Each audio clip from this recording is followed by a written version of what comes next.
Hello everyone, welcome back to another episode of r/PettyRevenge. In today's episode, lawyer threatened to sue me for a 1-star review. Now his 1-star reviews are going viral. Charge me $10 more and I'll take my house and go. Call me a liar? Gonna make you look stupid. Don't mess with my students. Before we get started, make sure to subscribe so you will never miss a video. So let's get started. Lawyer threatened to sue me for a 1-star review. Now his 1-star reviews are going viral. Lawyer scammed me and my family to the point where we're seeking recourse in court.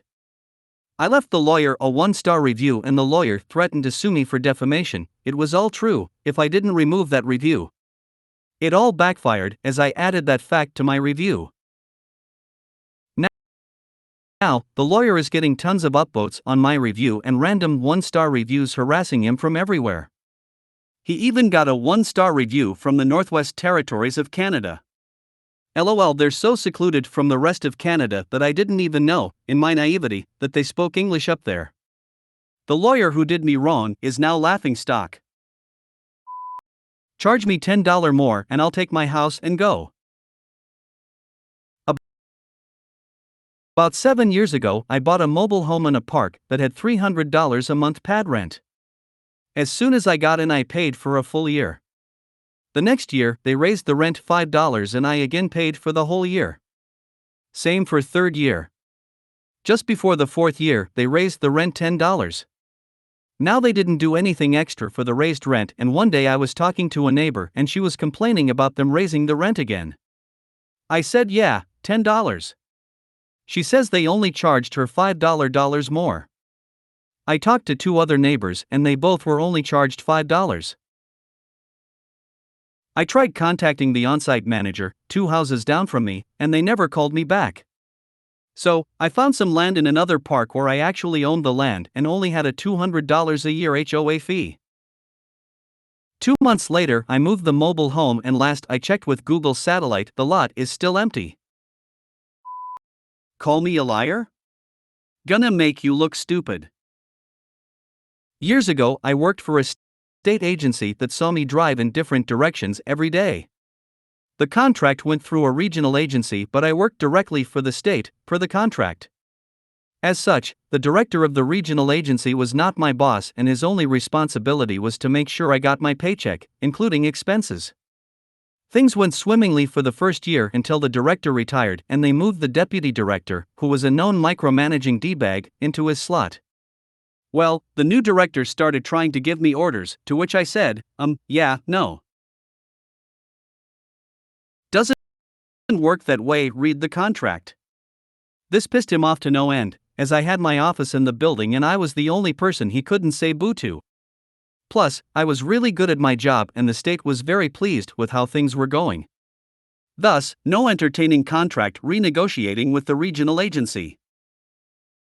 Well, my job was pretty dynamic insomuch as I'd be blowing in and out all day, and every time I saw the new regional director, he'd glare at me. When we were in meetings together, he'd see if I took the floor and explained what was going on in the field. This was necessary information that everybody in the meeting needed, so he just had to take it.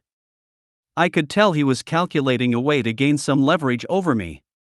I'm chuckling now thinking about how much I innocently pissed this dude off. At any rate, somewhere along the line he realized he had to sign off on my expenses and decided to take a deep dive into them. So one day, he shows up at my office and says, "You need to come with me." I'm a little taken aback and decide, WTH, just follow this guy and see what he wants. He ushers me into his office and tells me to have a seat and leaves his office door open so that everybody in the vicinity can hear what's about to happen. He has my expenses for the past month spread across his desk. You're saying you went from A to B and that's how many miles you drove? Then from C to D and E and back to C?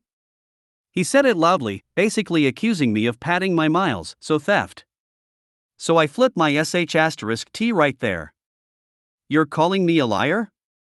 I bellowed. He did not expect that. Frankly, neither did I. I was just so furious that anyone would suggest I do such a thing. So I said, "Wait right here," and stormed out to my Jeep and grabbed my gazetteer. This was 5 years before Google Maps was a thing. Stomped back to his office. By now everyone was tuned in, and slapped it down on his desk. Then I proceeded to show him how I use back roads to save tons of time. He maintained that that was not appropriate and I should go the direct route and it would be faster anyway. I was through with his sh*t at that point and said, "Take it up with my supervisor, a guy he would never mess with." We left it at that and, if memory serves, never spoke another word to each other. Cue accidental revenge. There was a meeting on the seacoast, an hour or so away, and we both needed to be there, and it happened that we got into our respective vehicles at the same time. He was traveling with a coworker, whom I liked. He pulled out ahead of me and I basically followed him for about 10 minutes and then hit the back roads that, by this point, I knew like the locals. When they finally arrived, I asked his coworker, "Oh, did you guys stop for gas or something?" "No, straight through." "Why, how long have you been here?"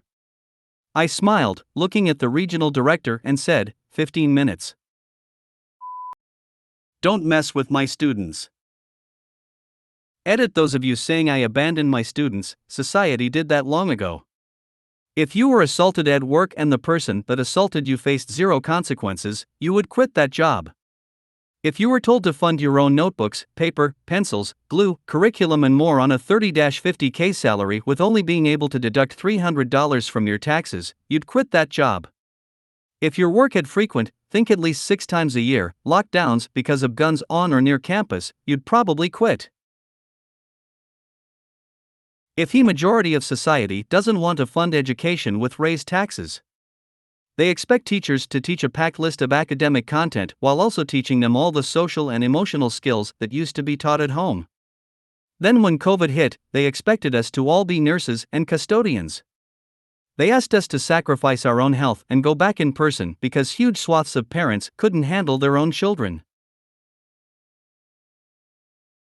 We asked teachers to be martyrs for crap pay and justify it by saying they knew what they were signing up for.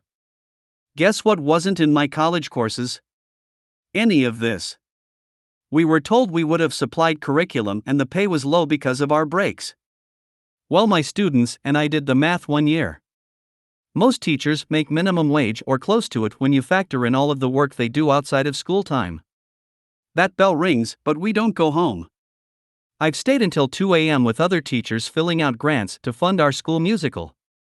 Did I get any appreciation or extra pay for that? No. We were told an hour was being added to our day to provide free tutoring. We were not paid. Don't lecture me about abandoning my students. Do you really think my 5th graders cared? I went on maternity leave at the end of August and stayed out until December. I quit in January. That group of kids barely knew me. The one special needs student I bonded with, I kept in touch with through his mothers. We are facing a massive teacher shortage.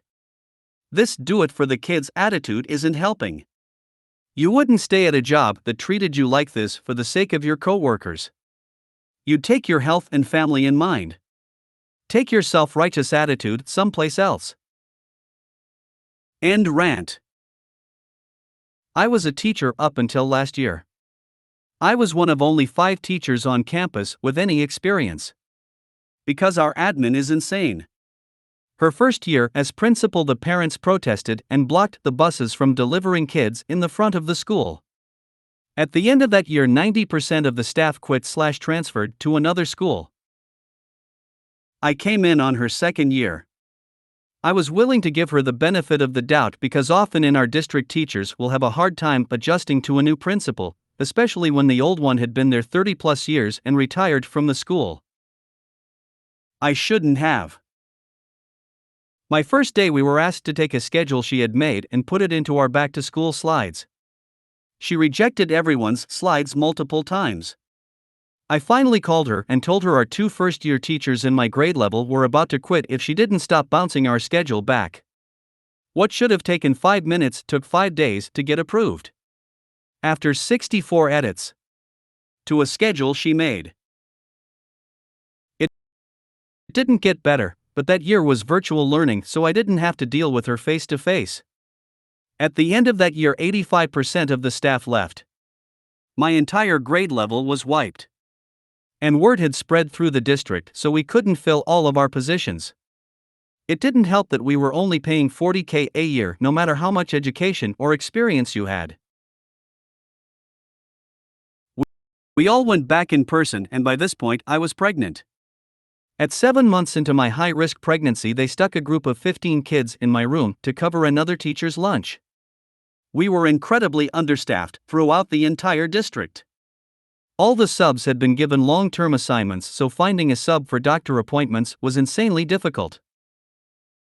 They failed to warn me that one student was extremely violent. He started hitting kids, and I did what I'd been trained to do, put myself between them but not touch any of the kids. This student responded by head-butting me in the stomach. Repeatedly. I pressed the call button on the wall. No answer. I used my class phone to call admin's office. No answer. Counselor? Nope. Finally, I called my admin's direct cell from my own phone. Still no answer, and this kid is following me to hit me in the stomach. After 15 minutes of trying to call various numbers, the office answered. It was another 10 before admin showed up. I told them what happened. They took almost 20 minutes to get the kid out of my room. And didn't ask how I was. At all. Ever. At the end of the day, I was having bad cramping and went to the office to get the workmen information. I went to urgent care, they said everything looked okay. I took a few days off. A month later, I go into early labor the day before my scheduled observation. My first day back from maternity leave, my admin tells me their boss needs to see her observe a teacher, so she's gonna evaluate me alongside her boss. Now, when I returned, I found out that my admin had bullied the 2 first-year teachers I had helped hire so intensely that one of them left for lunch and never came back. We had no subs. My maternity leave and that other teacher's class ended up being covered by our coaches, who were pretty verbal about hating that, and random teachers selling their preps an hour at a time. My class was months behind because the learning coaches had thrown out my sub plans I spent months making and instead did whatever craft they felt like. But this isn't what caused me to snap. One day, one of my sweet girls came to school with blue hair. Her mom had dyed it, and you couldn't really tell if her hair was down because only the underside of her black hair had been tinted blue. Right before lunch, she came and told me she was worried our admin would get her in trouble over her hair. I know our district policy and happen to know we stopped adding hair color to dress code because we got sued. I told her not to worry. She came back from lunch in tears because my principal had yelled at her in front of the entire 5th grade. This was Wednesday. Her boss was coming Friday. My so and I stayed up late bleaching my hair and dyeing it pink. Hot pink. Then he helped me make sure everything personal was out of my classroom. I spent that entire day playing games with my kids. Then I went on to the district's HR portal and resigned.